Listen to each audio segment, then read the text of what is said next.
nanay, mga kabataan sa community. Ang nanalo po ng Best Community Volunteer, dati po volunteer siya, pero dahil napakasipag at napakahusay, sabi namin, pwede bang maging staff ka ng Kawa? Si Justin. Justin! Si Justin! Grabe po, at saka siya nakikita kasi yung mahirap na trabaho na pagkuskus ng mga Kawa ang ginagawa niya. Napakahirap. Just 2,000. Napakahirap. Sabi pa naman niya kanina, Mami, kailangan mo umalis mamaya. Mag-grab ako, magkano kaya? Oh! Huwag ka na mag-grab. Ang bayad mo lang yung 2,000 sa grab. Hello!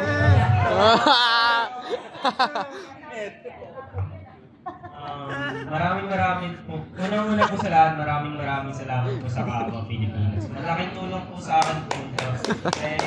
Dito po na tutustusan ko yung pag-aaral ko. Every time na may project po, dito po ako nakuha. Kaya malaking tulong po yung Kawa. Sagot mo mamaya, pre. Sagot mo mamaya. Yabot! Sagot na niya mamaya. Sagot na niya mamaya. Sa community, isang nanay, wala po siya ngayon.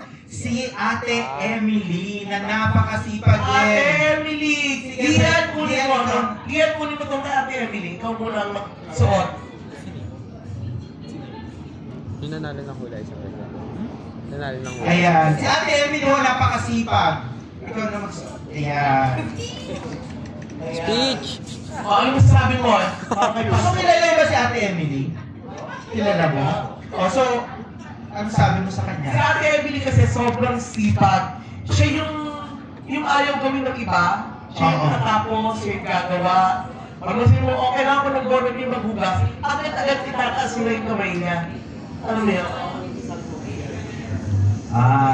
Magandang gabi po. Maraming pong salamat sa Kawa Pilipinas. At kay Pastor. And, ayun po. Si Nanay Emily ay talagang masipag po talaga siya. Kahit po sa aming center po, siya po yung nag-uusok. Yun. Every Saturday and Sunday, meron po siya. Yun po yung ginagawa niya, nagluluto po siya sa amin at hinahanda niya po yung aming pananghalian. After po ng service po namin, nagkakaroon po kami ng fellowship at talagang ang sinasabi ko talaga ng mga tao na ngayon, isa po si Nanay Emily. Okay. Thank you. Meron pa pala. Salamat din po sa Kawa Pilipinas dahil marami din po kami natutulungan lalo na po dun sa mga nabibigyan po namin sa Binondo, lalo na po sa post office po kasi bantay po di ba namin ang pinagay. Tapos lahat po na hindi po namin alam kung saan po yung ibibigay di ba? Pero sa po yung mga lang gabi na ibibigay po namin. Sabi ko, wala po bang pagulak? Next, nagdala po kami ng tubig. Alright. Kwentuhan tayo ulit mamaya. Thank you. Dito ka muna. Ayan. Alright. Siyempre, meron din tayong para sa ating core. Ito, ikaw na. Bakit siya? Ito sa core kasi di ba core na kami na talaga yung meron kami konting allowance. So dapat sa amin din, kami makita ko rin na talagang napakasipag, no? And then itong batang ito, yung sipag niya, ibang klase. Kasi bukod doon sila sa loob ng Kawa, meron siyang ginagawa na palabas. At ako nagulat kasi itong ginagawa niya, sabi ko napatanong ako anak, ano ba yan? Ginagawa mo para maganda ng tingnan ng Kawa? Hindi po mami, totoo po yan. Tanungin niyo siya mami kung ano yung sinasabi niya. Ang nanalo ng Best Core Volunteer ay si Ferdy. Nagtanong ko sa kanya, kasi sabi, meron siya, dati, hindi ko alam kung ano maging purpose sa mundo. Nung 11 years old ka 11 siya. years old pa siya, tinatanong niya, ano daw ba yun? Hindi niya masagot. Bigla na lang, kapatid po sila ni Riley. Nung nakita ko yung post niya, ano yung sinulat mo? Ano ba yan? Para lang magandang tawa? Sabihin mo nga ito ko. Sabi na ito ko. Ano sunod mo? Sabi ko po sa taon ko yan. At ano yung sinabi mo? Na magsusumikap po ako para po sa future ko, tapos para po matupad yung sinabi ko. Ano ang sinabi mo? Na totoo po talaga yun. Ayan. Masipag ko pero ano.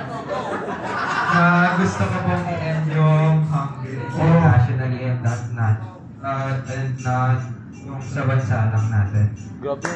He wants to end hunger. Help and hunger. Hindi lang sa Pilipinas, kundi sa mundo. Diba? Napakasipag, napakabait. Goldfish nga lang. Kapag may sinabi ka, na-distract siya, 2 seconds, hindi na niya gagawin. Until pala. Pero love na love namin si 30. If you notice, dalawa na yung puso ng apron ni 30 kasi second time na niya. Best ball. Best ball. So, pag nalagi, dumadang, hindi ba stars bibigay? Sa kawa, you earn hearts. Sige, dito ka bunso. Okay, go, bunso. At yung last nating award would be the Most Valuable Volunteer Award. Ngunit wala siya dito, pero bigyan ko lang ho kayo ng background kung bakit siya. Alam niyo ho, nung kinonect kami ng Center for Social Action sa mga communities, never na po huminto na magpadala ng parang may instrumento dyan, Raila. Ng volunteer sa Kawa. Hindi namimili ng trabaho, nagbubuhat, naghihiwa. Siya ang tagakuha ng ating mga vegetable waste, what do you call that? If you put in one container, you collect yung mga vegetable waste. Siya rin ho, actually, ang counterpart ni Chef Marga dun sa leader, academe and community leader. At siya rin ho ang most valuable volunteer for this year, si Pastor Cesar. Si Pastor Cesar. Natanggapin mo for Pastor Cesar? Oo. Ayan. Masayang wala si Pastor. Sobrang sipag, grabe. Magbubukas. At si Pastor Cesar, ay ilang taon siya? 99? 29. Basta mga 70s. Sinasabi ko si Pastor Cesar. Parang bata pa kasi wala pang ngipin. 74. 74. Parang kala ko sanggol. Okay, ngayon, meron tayong MVD, pero gusto ko lang din sabihin, syempre dito mga volunteer, pero gusto rin namin bigyan ng award si Bobot. Kasi,